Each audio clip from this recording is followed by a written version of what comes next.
नमस्कार विद्यार्थी मित्र हो. एज्यू एक्सेल पब्लिकेशन्सच्या ऑफिशियल यूट्यूब चॅनलमध्ये तुम्हा सर्वांचे पुन्हा एकदा स्वागत आहे. जर आपले 10वीपर्यंतचे शिक्षण हे मराठी माध्यमातून झाले असेल आणि जर यामुळेच 12वी विज्ञान शाखेतील फिजिक्स पार्ट फर्स्ट हा विषय समजून घेत असताना शिकत असताना या विषयातील अवघड किचकट संकल्पना समजून घेणे जर आपणास त्रासदायक वाटत असेल तर मित्र हो, आता ही सर्व चिंता सोडा.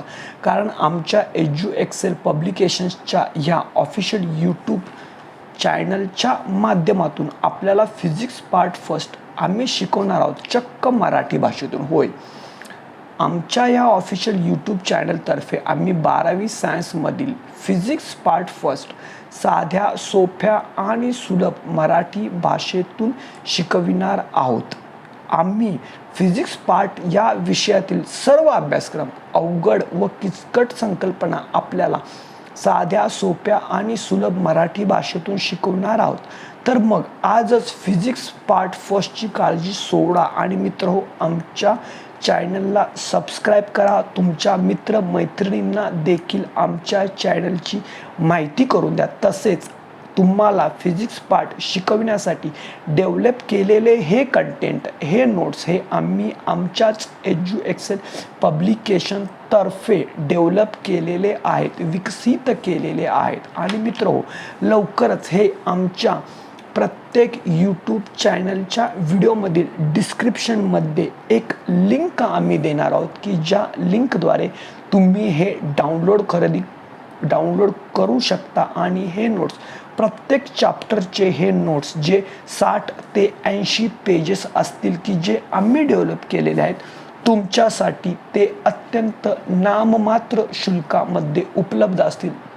उदाहरणार्थ 20-22 रुपयामध्ये एक चॅप्टर इतक्या नाममात्र शुल्कामध्ये तुम्हाला लवकरच उपलब्ध करून देणार आहोत. तर मित्रहो, याची तुम्ही चिंता सोडा आणि निर्धास्त व्हा. अशा प्रकारे आपण पुढील एका आर्टिकलकडे आज वळत आहोत आणि ते आर्टिकल आहे mathematical expression for the thermal efficiency of heat engine. Heat engine म्हणजे नेमके काय? Energy flow diagram for typical heat engine. Energy flow diagram for typical heat engine शिकून झाल्यानंतर energy flow diagram for typical heat engine शिकून झाल्यानंतर आपण आता mathematical expression for the thermal efficiency of heat engine शिकणार आहोत. आणि यासाठी सर्वप्रथम आपण या थर्मल इफिशियन्सीची डेफिनेशन जाणून घेणे अत्यंत महत्त्वाचे आहे. तर काय आहे थर्मल इफिशियन्सीची definition? The thermal efficiency of heat engine. Definition: the thermal efficiency of the heat engine is defined as the ratio of the work done to the heat absorbed in one cycle. म्हणजे काय? तर thermal efficiency, एखाद्या heat इंजिनची thermal efficiency म्हणजे नेमके काय? तर एका cyclic प्रोसेसमध्ये हीट इंजिनने केलेले यांत्रिक कार्य, एका सायक्लिक प्रोसेसमध्ये हीट इंजिनने केलेले यांत्रिक कार्य व ते यांत्रिक कार्य करण्यासाठी किती उष्णता शोषण्यात आली यामधील गुणोत्तर होय. पहा, that is thermal efficiency n thermal is equal to work done by heat engine. Work done by heat engine divide by the heat input to the heat engine. म्हणजे काय? तर एका सायक्लिक प्रोसेसमध्ये हीट इंजिनने परफॉर्म केलेले यांत्रिक कार्य व ते यांत्रिक कार्य करण्यासाठी किती उष्णता शोषण्यात आली यामधील गुणोत्तर होय. आणि म्हणूनच n thermal is equal to work done by heat engine divide by the heat input to heat engine. Work done, this is work done, and heat input is equal to QH as shown in the above figure. If the working substance absorbs heat energy, that is QH units from the hot reservoir or source and rejects QC units to the cold reservoir, that is sink, after doing some mechanical work, W units. Thus we can write heat received by the heat engine from the source is equal to work done by heat engine plus heat rejected by the heat engine to the sink. हे एक अत्यंत महत्त्वाचे statement आहे आणि हे अत्यंत महत्त्वाचे statement आपण पाहणार आहोत. अत्यंत महत्त्वाचे स्टेटमेंट आपण शिकून घेऊया मित्रहो.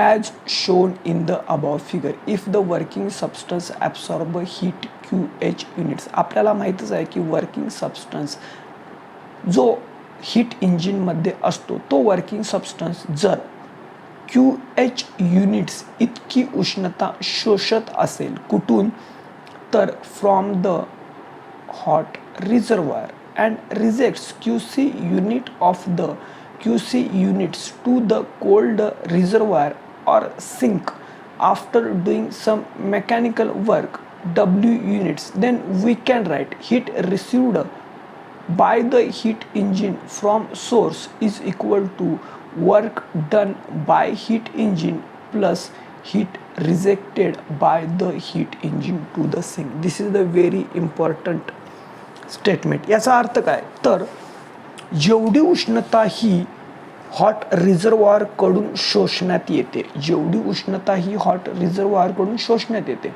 हॉट रिझर्वायर कडून किती उष्णता शोषण्यात येते तर QH इतकी उष्णता ही शोषण्यात येते. त्या उष्णतेचा वापर हा मेकॅनिकल वर्क परफॉर्म करण्यासाठी करण्यात येतो. तसेच शिल्लक राहिलेली उष्णता ही सिंककडे रिजेक्ट करण्यात येते. आपण हे पाहिलेलेच आहे.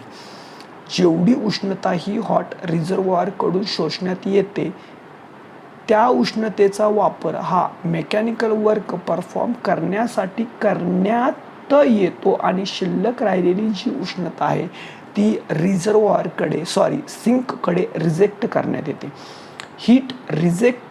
heat received by the heat engine from source is equal to work done by heat engine plus heat rejected by heat engine to the sink. very IMP statement. याचा अर्थ असा आहे मित्र की जेवढी उष्णता ही हॉट रिझर्वायर कडून शोषण्यात येते त्या उष्णतेचा वापर हा मेकॅनिकल वर्क परफॉर्म करण्यासाठी करण्यात येतो. तसेच शिल्लक उष्णता ही सिंककडे रिजेक्ट करण्यात येते आणि म्हणूनच QH is equal to W plus QC.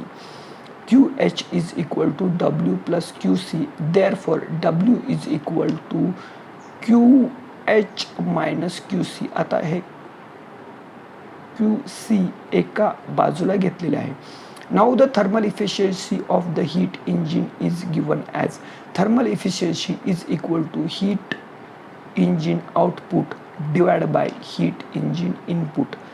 Therefore thermal efficiency and thermal is equal to work done. Output काय असतो तर work done divide by input काय असतो तर heat input is equal to W divide by QH. हे आहे equation number C. हे आहे इक्वेशन नंबर C. पुढे आपण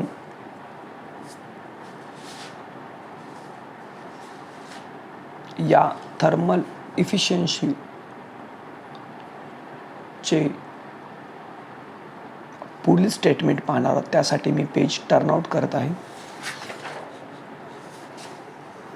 मित्रो, आपण आत्ताच पाहिले की thermal efficiency is equal to W divided by heat input.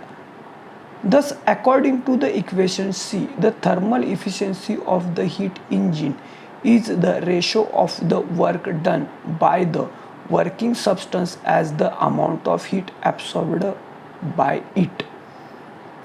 Therefore, substituting the value of work done from equation B. आता इक्वेशन B मध्ये नेमके काय होते तर इक्वेशन B मध्ये work done is equal to amount of heat absorbed minus amount of heat rejected to the sink असे होते आणि म्हणूनच डब्ल्यूच्या ऐवजी आपण हे इक्वेशन भरलेलं आहे.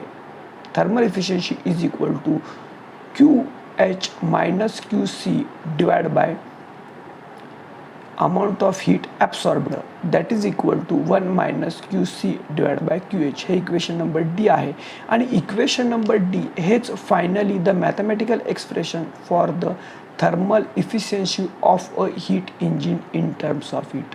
तर मॅथमॅटिकल इक्वेशन डी आपल्याला जे मिळालेले आहे हेच काय आहे तर it is the mathematical expression for the thermal efficiency of a heat engine in terms of the heat. For the above equation QH, QC and W are the taken as positive. या तीनही values positive घ्यायच्या आहेत as the amount of heat rejected towards the sink is always less than the heat absorbed by the working substance. The efficiency is always less than 1. जी कार्यक्षमता किंवा thermal efficiency ही जी असते ती नेहमीच 1 पेक्षा कमी असते कारण the amount of heat rejected towards the सिंककडे जी उष्णता रिजेक्ट करण्यात आलेली आहे ती नेहमीच heat absorbed by the working सबस्टन्सपेक्षा कमी असते. This implies that heat absorbed is not completely converted into the work. याचा अर्थ असाच की जी उष्णता शोषण्यात येते तिचा पूर्णपणे कार्यामध्ये रूपांतर होत नाही तर थोडीशी उष्णता ही सिंककडे रिजेक्टच होते. अशा प्रकारे मित्र हो आपण thermal efficiency of the heat engine शिकलेलो आहोत. पुढील आर्टिकल शिकण्यासाठी आपण पुन्हा एकदा भेटूया आपल्या नवीन यूट्यूब व्हिडिओजमध्ये. धन्यवाद.